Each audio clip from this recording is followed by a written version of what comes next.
Running from the end of February to the start of April, the Cobbled Classics are the highlight of many cycling fans' season.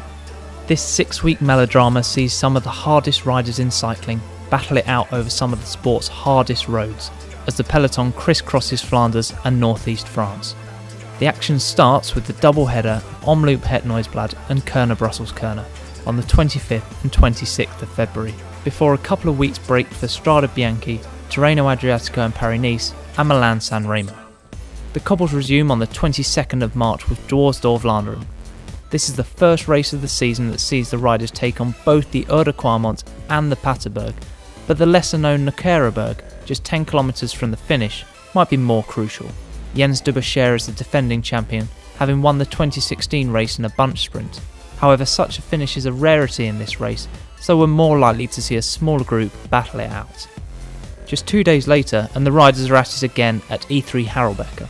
This race covers many of the same roads as the Tour of Flanders, but has a 20-kilometre gap between the final climb up the Tegenberg and the finish in Kortrijk, giving the potential for compelling tactical games.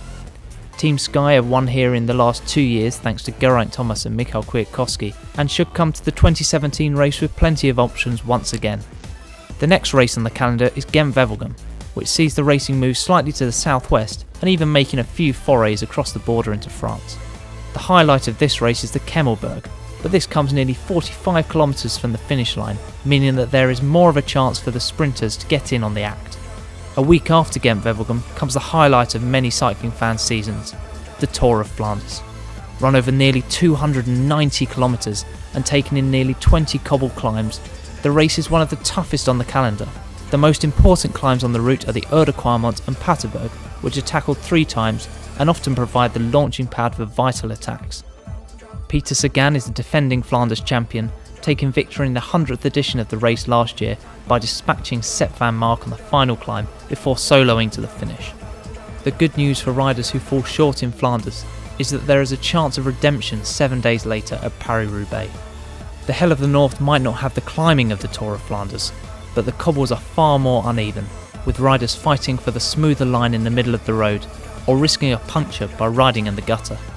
There are 29 sectors of cobbles on the route, with the racing really getting underway at the first 5-star sector at the Trouet-Darenberg with just under 100 kilometres remaining.